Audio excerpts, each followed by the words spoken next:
जाएगी। ये कहाँ से आप उनको ट्रेनिंग दे सकते हैं रेडार या सबमरीन के लिए?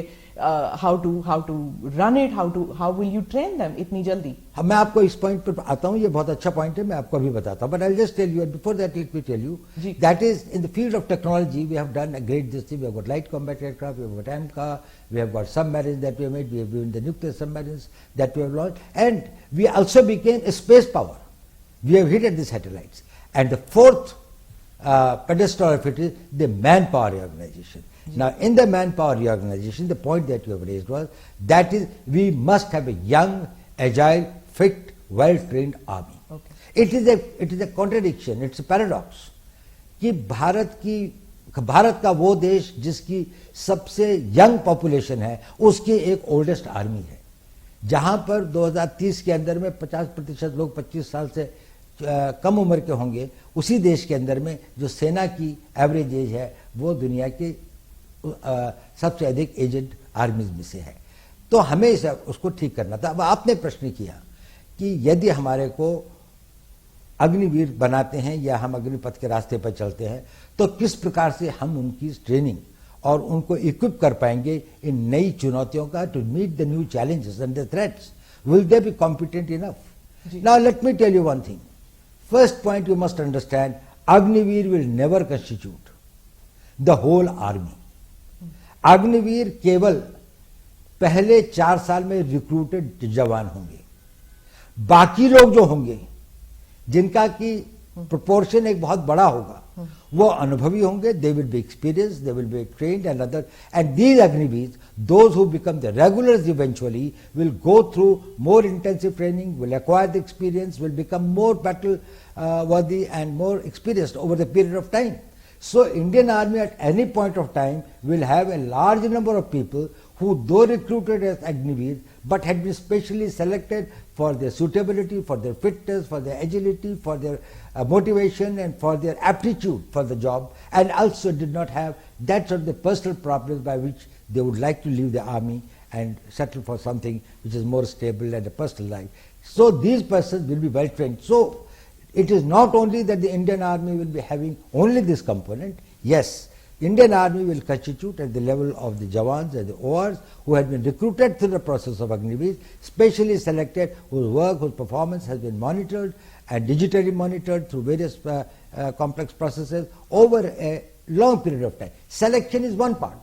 Even when you select people who are physically fit and others, it's a very small thing. But when we observe them over a longer period of time, we are able to see that what sort of material do we have which will make the ideal soldier for the future. Imagine the army of 15 years hence, in which all those who have been recruited have come through the special 4 years probation period and then gone and joined the army.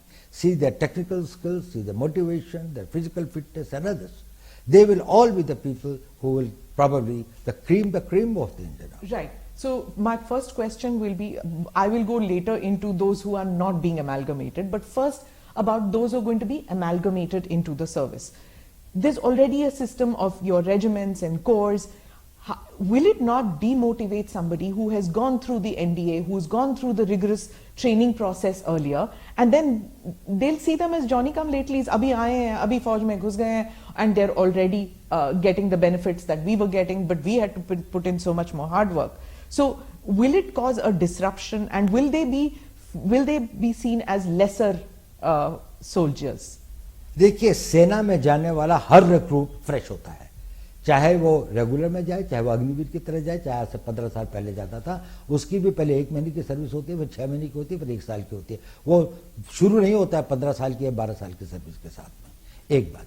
जहां तक regiments का सवाल है, इसमें 2 बातें समझनी चाहिए. ये जो रेजिमेंट्स का कंसेप्ट है, इसको कोई टिंकर नहीं कर रहा है. अगर रेजिमेंट्स हैं तो आर्टिलरी की रेजिमेंट्स रहेंगी, आर्मर्ड कोर की रेजिमेंट्स रहेंगी, इलेक्ट्रिकल मैकेनिकल इंजीनियर्स हैं या इंजीनियर्स हैं या बाकी सारे हैं. ये जो रेजिमेंटल, कभी कभी इन्फेंट्री की कुछ यूनिट्स के अंदर में बारे में लोगों को भ्रम है. पहली बात तो अब कोई कास्ट बेस्ड रेजिमेंट्स बहुत कम बची हैं, सिर्फ 2 या 3 हैं जो कि अभी भी प्योर उसी एरिया के क्षेत्र को करते हैं. और ये एक कॉलोनियल लेगेसी है. अंग्रेज ये चाहते थे कि कोई भी चीज पैन इंडिया ना हो, और वो ये चाहते थे कि उनको किसी न किसी वर्ग में बांटा जाए और उस वर्ग या क्षेत्र के प्रतिनिधि के रूप में जाए, उनका कोई नेशनल पर्सपेक्टिव नहीं हो, क्योंकि इससे उनके अपने कॉलोनियल एम्पायर को एक खतरा था। देखिए मैं आपको बताता हूं, इसी इंडियन आर्मी को फर्स्ट टाइम ये नेशनल आर्मी के रूप में कब आई? आजाद हिंद फौज की तरीके से, when it became the Indian national army. क्या था उसका? 60,000 की फौज थी। कोई रेजिमेंट थी इनकी? थी रेजिमेंट। इनकी रेजिमेंट थी रानी झांसी रेजिमेंट, इनकी रेजिमेंट थी Mahatma Gandhi regiment, not an Ahir और राजपूत। और ये नहीं थी। और कितना सैक्रिफाइस किया इन्होंने? 60,000 में से 40,000 मारे गए। इतना एट्रिशन हुआ था। दुनिया के अंदर में किसी लड़ाई के अंदर में इतने एट्रिशन एंड कैजुअलिटीज नहीं हुई है जितनी इंडियन नेशनल आर्मी ने इम्फाल, कोहिमा के और सिंगापुर के बैटल्स के अंदर में गंवाए हैं। वो किसके लिए लड़ रहे थे? उनमें रेजिमेंटल प्राइड नहीं था क्या? उनके लिए वो नहीं था, वो भारत के लिए लड़ रहे थे। They were the soldiers of India. They called themselves as the Indian National Army. But so do the regiments here, right? That's now. right. So they will continue. Okay. That's what I'm telling you. They will have the nomenclature. There will be the regiment of this. Who has? I do not know how this concept has come that anybody is tinkering with the regimental pride or the regimental ethos. उसका अपना tradition होगा. अगर कोई एक battalion है, उसकी अपने एक valor है, उसकी अपनी एक history है, तो वो हमेशा बरकरार रहेगा और उसमें बढ़ोतरी होती जाएगी।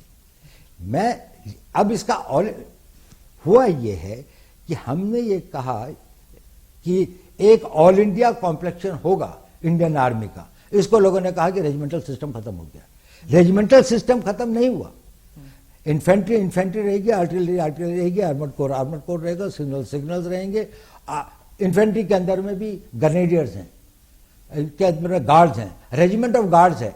रेजिमेंट ऑफ गार्ड्स में किसका जाति के लोग हैं? कितना स्प्लेंडेड वो है उनका। ग्रेनेडियर्स है, उसमें किस जाति के, धर्म के, क्षेत्र के लोग हैं? हमारे जो परमवीर चक्र जो है, जब उनको मिला तो ये ग्रेनेडियर्स ने जितने ऑनर्स एंड बैटल ऑनर्स उन्होंने लिए हैं। तो ये सिर्फ हम ये चाहते हैं कि भारत के हर नागरिक, हर यूथ, हर युवा, every youth of this country who has got a desire and a motivation and feels a sense of commitment to defend the country, he gets an opportunity. His youth, his energy, his talent is poured towards making this country strong and impregnably defendable. What happens after those 4 years are over and they don't find space in the services, and they don't find space in the paramilitary? Because the reason I'm asking is कुछ loose comments आए हैं कि वो plumber, electrician बन सकते हैं, security guard बन सकते हैं। तो फ्यूचर को लेके थोड़ा बहुत एप्रीहेंशन कर लीजिए या डर है लोगों में कि how will they be better of after the 4 years? Will they have a skill set which is market friendly, which they can get jobs? I think this is one of the biggest misunderstanding that has been created either deliberately or by lack of full knowledge and understanding of this thing. Madhya Pradesh, Chhattisgarh की हर खबर सीधे आपके mobile phone पर। अभी subscribe करें हमारा channel और पाएं पल पल की खबर।